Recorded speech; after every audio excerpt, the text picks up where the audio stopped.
এমন কিছু কথা আছে যা এক মুহূর্তের মধ্যে আমাদের জীবন পাল্টে দিতে পারে, তাই ভিডিওটি শেষ পর্যন্ত দেখুন। একদিন হঠাৎ ৭৫ বছরের বৃদ্ধা মা আদালতে উপস্থিত হলেন তার একমাত্র ছেলের বিচার নিয়ে। বিচারক বৃদ্ধা মাকে জিজ্ঞাসা করলেন, বলুন মা, আপনার অভিযোগ কি? কার বিরুদ্ধে অভিযোগ? আমাকে সব খুলে বলুন। বৃদ্ধা বলল, মহাশয়, আমার অভিযোগ হলো আমার একমাত্র ছেলের বিরুদ্ধে। বিচারক বলল, হ্যাঁ মা, আপনি কোনো ভয় না পেয়ে আমাকে সব খুলে বলুন। আপনার ছেলে যত বড়ই মাস্তান হোক বা যত বড়ই নেতা মন্ত্রী হোক না কেন, আমি তাকে এমন শাস্তি দেব কোনোদিন ভুলতে পারবে না। বৃদ্ধা বলল, মহাশয়, আমার কোনো কিছুরই অভাব নেই। আমার স্বামী আমার জন্য যা টাকা রেখে গিয়েছেন তা দিয়ে আমি সুখে স্বাচ্ছন্দ্যে থাকতে পারবো। আমার ৩ তলা একটা বাড়ি আছে, থাকারও কোনো অসুবিধা নেই। তাছাড়া আমিও চাকরি করতাম, এখন পেনশন পাই। খাবার কোনো অসুবিধা নেই। আমার কাজের লোক আছে, রান্নার লোক আছে, আমাকে কোনো কাজ করতে হয় না। বিচারক বলল, তাহলে আপনার সমস্যাটা কি? আপনি তো খুব ভালোই আছেন, আপনার তো কোনো কিছুরই অভাব নেই। আপনার মতো সুখী মা হয়তো দ্বিতীয়টি পাওয়া যাবে না। বৃদ্ধা বলল, মহাশয়, আমার জীবন যাপন করার জন্য কোনো কিছুরই অভাব নেই, তবুও আমার একটা জিনিসেরই অভাব। জানি না এই অভাব পূর্ণ করতে পারবো কিনা।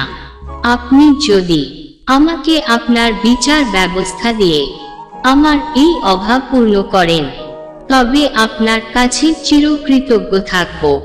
প্রতিদিন যখন খেতে বসি, বিকালবেলা যখন ব্যালকনিতে বসি, সকালে ঘুম থেকে উঠে যখন চা খেতে বসি, তখন এত কষ্ট হয় যে তখন ভাবি এই পৃথিবীতে আমার বেঁচে থেকে কি লাভ? রব আমাকে এই কষ্ট কেন দিলেন? এই কথা বলতে থাকেন। এই সময় আদালত এত শান্ত ছিল যে একটা পেন পড়ার শব্দও শোনা যাবে। বৃদ্ধার কথা শুনতে শুনতে বিচারক পলকিয়ে তার চোখে জল মুছে নিলেন। বিচারক বলল, মা, আপনার কষ্টটা কিসের আমাকে বলুন। বৃদ্ধা বলল, মশাই, আমার একমাত্র সন্তান আমার সাথে থাকে না, ফ্ল্যাটে তার স্ত্রী ও সন্তানকে নিয়ে থাকে। যতদিন আমার স্বামী বেঁচে ছিল তার স্ত্রীকে নিয়ে আমাদের সাথেই ছিল।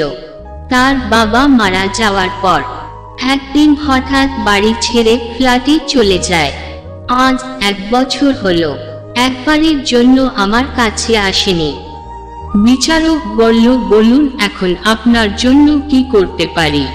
বৃদ্ধা বলল, মহাশয়, যদিও আমার কোনো টাকার অভাব নেই, তবুও তাকে এই আদেশ দিন, সে যেন প্রতি মাসে আমাকে 100 টাকা করে আমার হাতে দিয়ে আসে। কেননা এতে তাকে আমি মাসে একবার অন্তত দেখতে পাবো, তাহলে আমার কষ্টটা কমবে। এই প্রস্তাবেও যদি রাজি না হয়, তবে আপনি প্রতি মাসে একটা করে হিয়ারিং এর তারিখ দিন, যাতে আমি আদালতে এসে অন্ততপক্ষে তাকে একবার দেখতে পাই। বিচারক বলল, আজ আপনি বাড়ি যান, আগামী 18 তারিখ আপনি আসবেন, আর ছেলেকেও ডেকে পাঠাবো। 18 তারিখে বিচারক ছেলেকে ডাকলেন এবং বললেন, তুমি তোমার মায়ের সাথে থাকো না, তোমাকে তোমার মায়ের সাথে থাকতে হবে। ছেলে বলল, মহাশয়, আমার বাড়ি থেকে আমার কাজের জায়গা অনেক দূর, আমার অফিসে যেতে অসুবিধা হবে। বিচারক বলল, তাহলে তুমি তোমার মাকে প্রতি মাসের 1 তারিখে 100 টাকা করে দিয়ে আসতে হবে।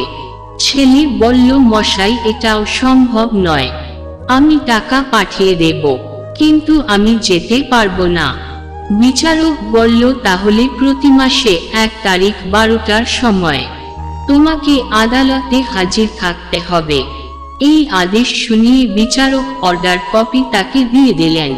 এই গল্প থেকে আমরা শিক্ষা পাই। নাম্বার 1, মায়ের মতো ভালোবাসা পৃথিবীতে আর কেউ দিতে পারে না। নাম্বার 2, যে যেমন কর্ম করবে তার ফল বেঁচে থাকতে ভোগ করতে হবে। নাম্বার 3, আমাদের সকলেরই মা বাবার কষ্টটা বুঝতে হবে। তারা কখনো আমাদের খারাপ চান না। রবকে আমরা দেখতে পাই না, কিন্তু অনুভব করতে পারি। রবের কোনো আকার নেই।